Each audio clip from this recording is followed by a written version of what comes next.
What if the man who taught you everything suddenly took it all away? What if the family legacy you dreamed of inheriting vanished overnight?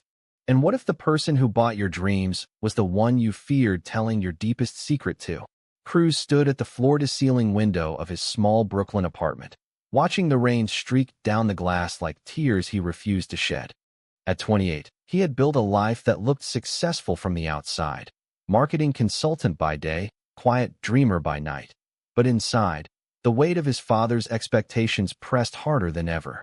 Richard Harlan, the self-made king of Harlan Dynamics, had always made it clear a real son would take over the family empire, marry a nice girl, and produce heirs.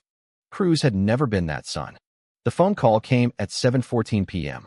On a Tuesday. Cruz, it's done. His father's voice crackled through the speaker, cold and final. I sold the company this morning. All of it. You get nothing. Not a share, not a desk, not even a memory of what could have been. Maybe now you'll stop wasting your life on whatever it is you're hiding. The line went dead before Cruz could answer. He sank onto the worn leather couch, the same one he and Damien had picked out together at a flea market last summer. Damien, with his easy laugh and steady hands, was the only person who knew the truth. They had been together for 2 years, quietly building a future in the shadows because Cruz still couldn't say the words out loud to the man who raised him. He sold everything, Cruz whispered when Damien walked in from the kitchen, 2 mugs of coffee in hand. Damien set the mugs down and pulled Cruz into his arms without a word. We'll figure it out, he said, voice low and sure. You're not alone in this. That night they lay awake, the city lights flickering through the blinds. Cruz stared at the ceiling, replaying every Sunday dinner where his father had grilled him about settling down. He remembered the day he almost came out at 19, only to choke on the words when Richard clapped him on the back and said, "Proud of the man you're becoming, son." The lie had lived inside him ever since. By morning, Cruz had made a decision. He had been saving for years, quietly investing every bonus from freelance gigs, every late-night project with Damien's tech startup. They had built a shell company called Valor Holdings, named after the courage Cruz wished he had. For months, they had watched Harlan Dynamics struggle under Richard's stubborn management. When the sale rumors started, Cruz and Damien moved fast.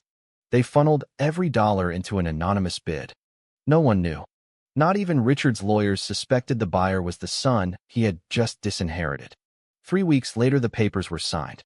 Cruz sat in the same conference room where he once dreamed of taking his father's seat, now wearing a crisp navy suit and the weight of a secret that could destroy everything.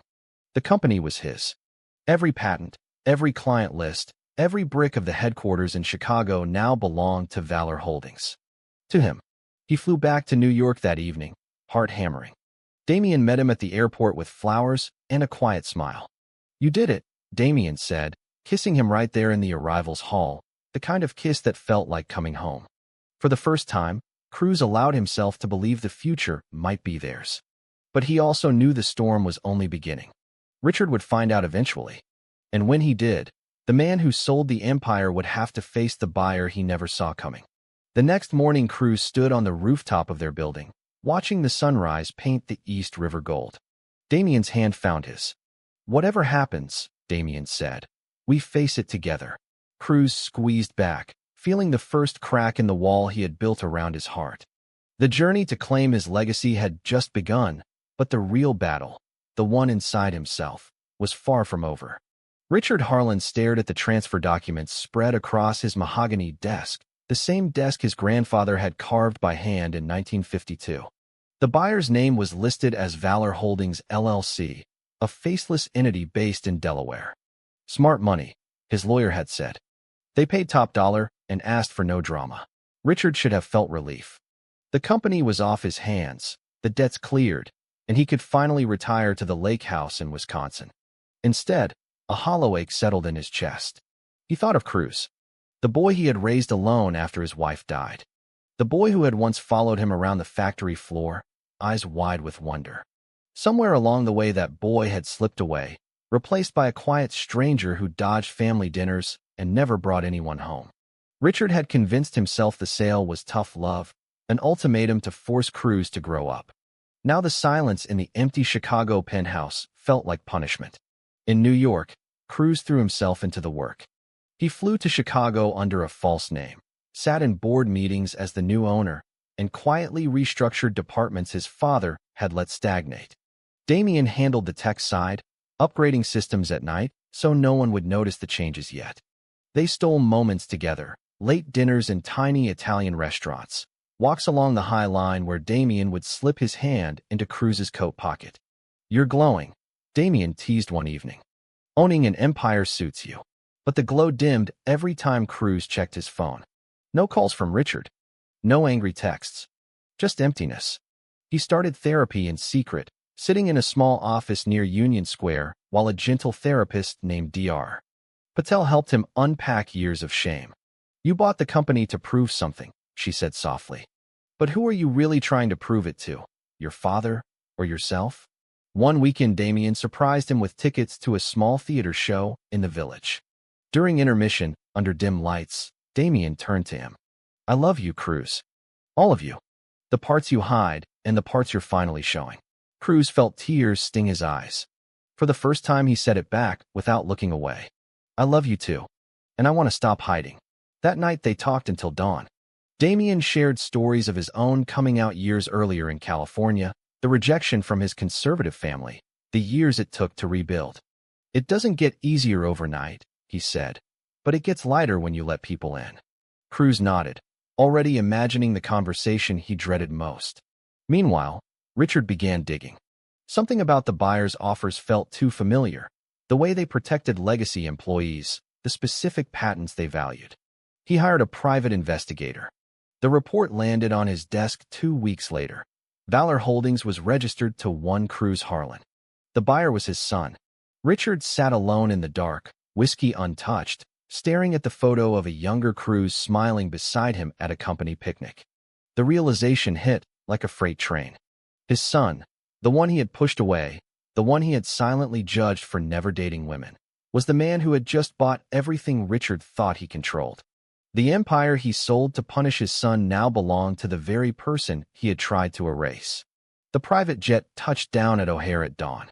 Cruz had rehearsed the speech 100 times on the flight from New York. Damien waited back home, giving him space but promising to fly out the moment Cruz called. "You've already won the company," Damien had said. "Now go win your father, if he's willing." Richard was waiting in the empty boardroom, the same room where the sale had closed. He looked smaller somehow, shoulders curved under the weight of new knowledge. "You," he said simply when Cruz walked in. No hello, no handshake.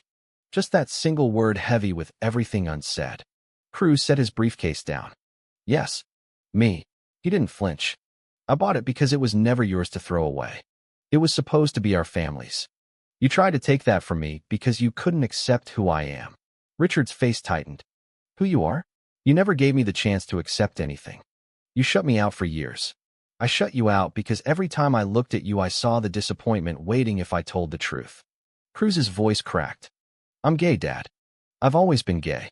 And the man I love helped me buy this company so I could finally stand on my own." Silence stretched between them like a canyon. Richard walked to the window, staring at the city he had built from nothing. "I sold it to force you to fight," he admitted quietly. "I thought if life got hard enough you'd come back the son I understood. Instead you became the man I never knew how to love." Cruz felt the years of anger rise, then slowly ebb. "I didn't come here to fight. I came to offer you a seat on the new board, if you can accept me as I am. Not as the son you wanted, but as the son I actually am." Richard turned, eyes wet for the first time Cruz could remember. "I don't know if I can, but I want to try." They talked for hours. Richard listened, really listened, as Cruz described the nights he cried alone, the fear of losing the only family he had left. Richard shared his own regrets, the grief after losing Cruz's mother, the terror of failing as a single dad. By evening they stood on the rooftop terrace overlooking the lake, two men trying to bridge a lifetime of distance. That night Cruz called Damien from the hotel. "He didn't throw me out," he said, voice thick. "It's not fixed, but it's not broken forever either." Damien's laugh carried across the miles. "Then come home. We've got work to do together." Back in New York the real work began. Cruz rebranded Harlan Dynamics as Valor Dynamics, keeping the name that had saved him. He promoted women and queer employees who had been overlooked for years. Damien moved into the Brooklyn apartment full-time, their mornings now filled with shared coffee and quiet plans. But acceptance didn't arrive in a straight line. Richard flew east for a board meeting and froze when he saw Damien kiss Cruz goodbye at the elevator. The older man's face went pale. "This is what it looks like," Cruz said gently. "This is my life." Richard nodded once, stiffly, and stepped into the meeting without another word. Later that week, Cruz found his father sitting alone in the company lounge. "I watched you too," Richard admitted. "It's different. But you look happy. Happier than I ever saw you around me." Cruz sat beside him. "I am happy. And I want you in my life, Dad. But I won't shrink myself anymore." They started small. Richard joined them for Sunday brunch in Brooklyn. He stumbled over pronouns and questions, but kept showing up. Damien cooked his mother's recipes, simple, warm food that filled the apartment with smells of home. One afternoon, Richard watched Damien fix a broken cabinet with the same careful hands that once built software empires. "You're good for him," Richard said quietly. "Better than I ever was." Cruz's internal storm still raged on quiet nights. He woke sometimes from dreams of being disowned again, heart racing until Damien pulled him close. Therapy continued, unpacking the shame that had lived in his bones. "You're not healing for your father, Dr. Patel reminded him. "You're healing for you." Meanwhile, the company thrived. New contracts poured in. Employees whispered about the kinder culture, the CEO who remembered their names and asked about their families. Cruz began speaking at small industry events, not about the sale, but about second chances. He never said the word gay on stage yet, but the authenticity in his voice reached people anyway. One crisp October evening, Richard called from Chicago. "I've been thinking," he said. "That lake house has too many rooms. Bring Damien for Thanksgiving. Both of you." Cruz stood on the fire escape, phone pressed to his ear, tears slipping down his cheeks. "We'll be there." Thanksgiving at the lake house felt like stepping into a painting Cruz had only imagined. Snow dusted the pines. Richard had set the table with his mother's china, the same set Cruz remembered from childhood holidays. Damien carried in a pie he had baked himself, nerves showing in the slight tremble of his hands. Dinner started awkward. Richard asked polite questions about Damien's startup. Damien answered with genuine warmth. Midway through the turkey, Richard cleared his throat. "I owe both of you an apology. I sold the company thinking I could control the future. Instead, I almost lost my son twice. Once by choice, once by ignorance." He looked directly at Cruz. "I'm proud of the man you've become. The man you are."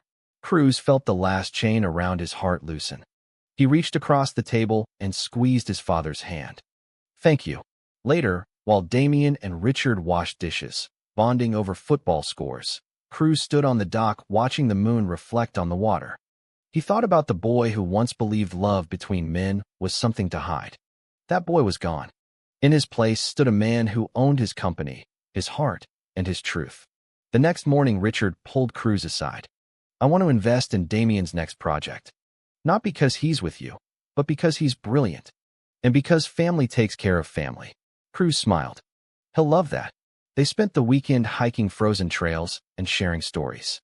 Richard even laughed, a real laugh, when Damien told a story about their first disastrous date.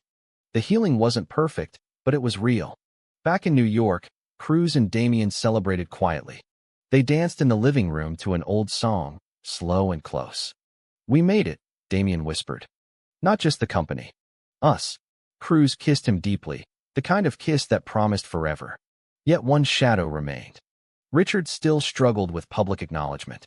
When a magazine wanted to profile the new owner of Valor Dynamics, Cruz hesitated.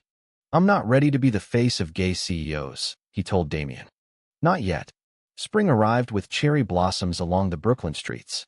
Cruz stood on the stage at the industry gala, lights bright, crowd expectant.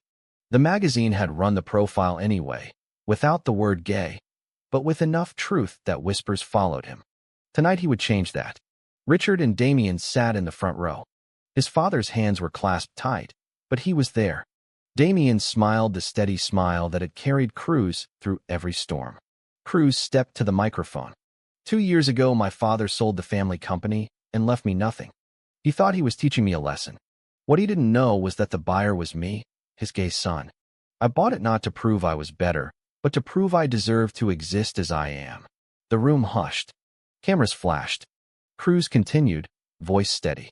I spent years hiding because I feared losing the only family I had. Today I stand here whole. I love a man named Damien who taught me courage.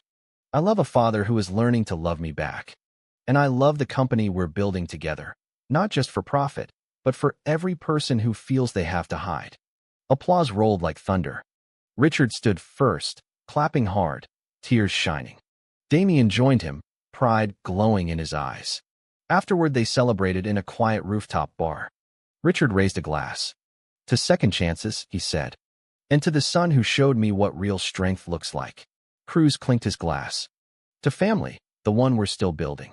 Later, alone on their balcony, Cruz turned to Damien. I couldn't have done any of this without you. Damien pulled him close. You did the hardest part, choosing to be seen. In the months that followed, Valor Dynamics became known for inclusive policies.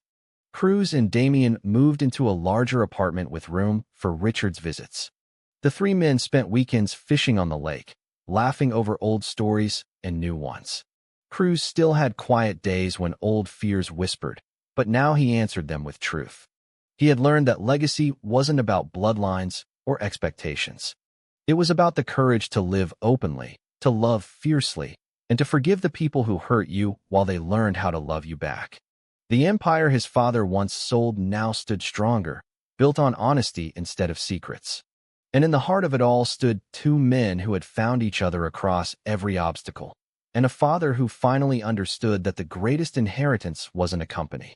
It was the son who had the bravery to buy it back as himself.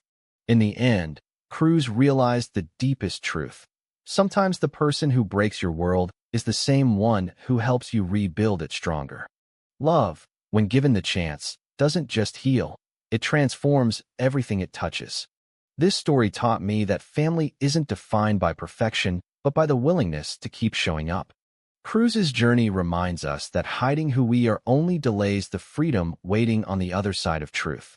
Whether you're a parent learning to accept, a son finding his voice, or someone still searching for courage, choose honesty, choose love, and never underestimate the power of second chances.